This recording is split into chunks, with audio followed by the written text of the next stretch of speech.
కొండపల్లిలో concrete road పనులకు శంకుస్థాపన చేసిన వసంత కృష్ణ ప్రసాద్.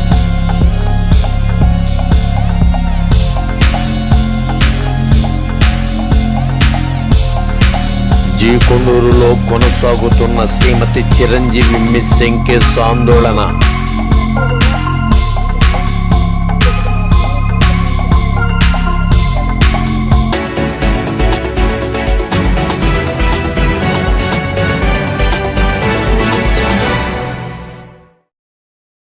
నమస్కారం, నా పేరు రాంబాబు. మీరు చూస్తున్నారు 3R న్యూస్.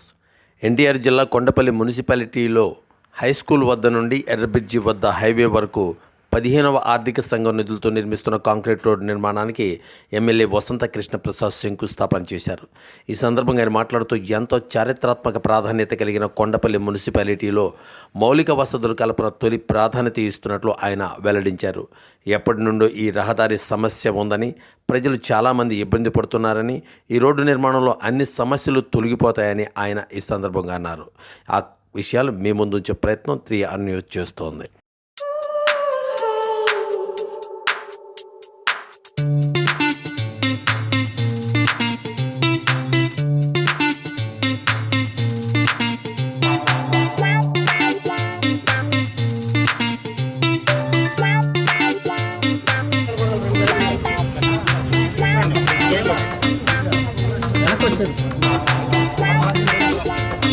కొంచెం వెనక్కి జరగాలి.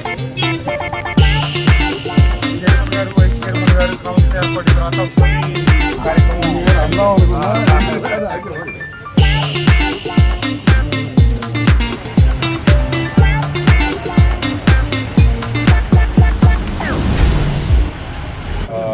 ప్రధాన రహదారిలో ఉండేటువంటి ఎర్ర బ్రిడ్జి నుంచి కిందకి రోడ్డు దెబ్బతిన్నందువల్ల 43.5 లక్షలతో సీసీ రోడ్డు నిర్మించాలని చెప్పి ఇక్కడ ప్రజలు అడగటం, దాన్ని ఈరోజు శంకుస్థాపన చేసాం. త్వరలో నిర్మాణం పూర్తవుతుంది. తప్పకుండా కొండపల్లి పురపాలక సంఘం ఇటీవల ఏర్పడింది కాబట్టి గతంలో ఎన్నికలు జరిగినప్పటికీ 4 సంవత్సరాలు బాడీ ఏర్పాటు కాకపోయేటప్పటికీ కొన్ని నిరంతర సమస్యల పట్ల పర్యవేక్షణ లోపించింది. తప్పకుండా ఇప్పుడు మా కౌన్సిలర్లు, అలాగే చైర్మన్ గారు, వైస్ చైర్మన్ గారు వీళ్ళందరూ కలిసి అన్ని విషయాలు సమన్వయపరిచి నిరంతరం వార్డుల్లో పర్యటిస్తా, అటు వీధి దీపాలు కావచ్చు, ఇటు మంచినీళ్ళు కావచ్చు, ఒక్కొక్క సమస్యని, ఎందుకంటే నిధుల లభ్యత ఇబ్బందికరమైన పరిస్థితులు కొన్ని ఉన్నాయి కాబట్టి వాటన్నింటినీ సమన్వయం చేసుకొని ఒక్కొక్క సమస్యని ఒక క్రమ పద్ధతిలో పరిష్కరించుకుంటూ వెళ్తారని చెప్పి సందర్భంగా తెలియజేస్తాను. థ్యాంక్ యూ, ధన్యవాదాలు. జిల్లా మండల కేంద్రమైన జీకొండూరులో ప్రాథమిక ఆరోగ్య కేంద్రం వద్ద తాత్కాలిక వర్కర్గా 28 సంవత్సరాలుగా పనిచేస్తున్న శ్రీమతి చిరంజీవి మిస్సింగ్ కేసు రెండో రోజు ఉద్రిక్త వాతావరణంలో కొనసాగింది. ఉన్నతాధికారుల రాకతో చిరంజీవి మనస్తాపానికి, మిస్సింగ్కి కారణమైన యూడీసీని వెంటనే సస్పెండ్ చేయాలని పెద్ద ఎత్తున డిమాండ్ చేశారు బంధువులు. ఎంపీపీ వేములకొండ లక్ష్మీ తిరుపతమ్మ బంధువులకు సంఘీభావం తెలిపి ఉదయం నుండి సాయంత్రం వరకు బాధితుల డిమాండ్లను అధికారులకు తెలియజేసే ప్రయత్నం చేశారు. బంధువులు, ఆరోగ్య శాఖ అధికారులతో, పోలీసులతో కొంత ఘర్షణ వాతావరణం నెలకొన్న నేపథ్యంలో కొందరు ఆకతాయిలు కాన్ఫరెన్స్ హాలు అద్దాలు పగలగొట్టడం కొంత ఉద్రిక్త వాతావరణాన్ని నెలకొల్పింది. ఉన్నతాధికారులు సమగ్ర దర్యాప్తు నిర్వహిస్తామని, న్యాయం చేస్తామని హామీ మేరకు మిస్సింగ్ని ఛేదించే క్రమంలో తమతో సహకరించాలని పోలీసులు, వైద్య శాఖ అధికారులు కోరడంతో సమస్య కాస్త సద్దుమణిగింది. ఈ సందర్భంగా మండల రెవెన్యూ అధికారి వెంకటేశ్వరరావు, వైద్య అధికారిని ప్రసన్నరాణి, సబ్ ఇన్స్పెక్టర్ సతీష్ కుమార్, వేములకొండ రాంబాబు తదితరులు పాల్గొన్నారు. ఆ వివరాలు మీ ముందుంచే ప్రయత్నం 3R న్యూస్ చేస్తోంది. తలుపు తీసి వెళ్తారు అని చెప్పేసి రాసింది దాంట్లో. ఆమె రాస్తున్నప్పుడే నేను అడిగా, డాక్టర్ గారిని, డాక్టర్ గారు మీరు హాస్పిటల్కి ఎన్నింటికి వస్తారని అడిగా. 9:30కి వస్తారని అంది. యూడీసీ గారు ఎన్నింటికి వస్తారని అన్నా, 10ంటికి వస్తారని అంది. అంటే దాన్ని బట్టి ఎక్కడ తేడా తెలిసిపోయింది. అక్కడ ఈ 2 స్టేట్మెంట్స్ లో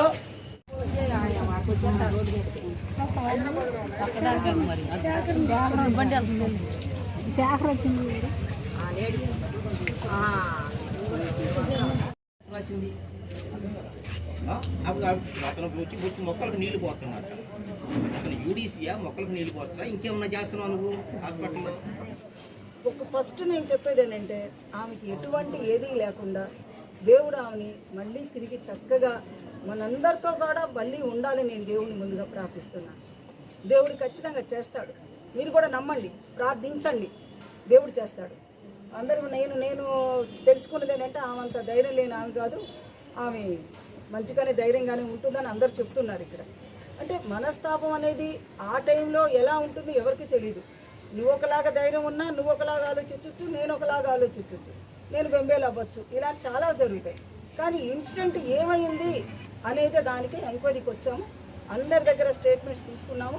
కానీ కొన్ని స్టేట్మెంట్స్ మాకు కొన్ని రకాలుగా ఉన్నాయి. అవన్నీ కూడా మేము క్రోడీకరించి నేను అంటూ యాక్షన్ తీసుకునే యాజ్ ఏ డిస్ట్రిక్ట్ ఇదిగా నాకు అధికారం లేదు.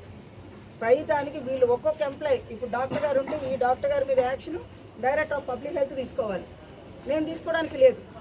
అలానే యూడీసీలు ఉంటే యూడీసీల మీద అధికారం, అక్కడ పబ్లిక్ హెల్త్ ప్లస్ రీజనల్ అధికారం, ఇలా ఒక్కొక్క ఎంప్లాయీకి ఒక్కొక్కళ్ళు పై అధికారులు ఉంటారు. ఎందుకనంటే వాళ్ళు వీళ్ళని రిక్రూట్మెంట్ చేస్తారు, అందుకని వాళ్ళ మీద సిఫారసు చేసేది ఉంటుంది. కాబట్టి మేము ఇక్కడ ఎంక్వైరీ చేసింది అన్నీ కూడా తీసుకొని ఆ రిపోర్ట్ అంతా ఇప్పుడు ఆమెకి ఎంత వచ్చింది, వీళ్ళు ఎంత ఇచ్చారు అది కూడా తీసుకున్నాం.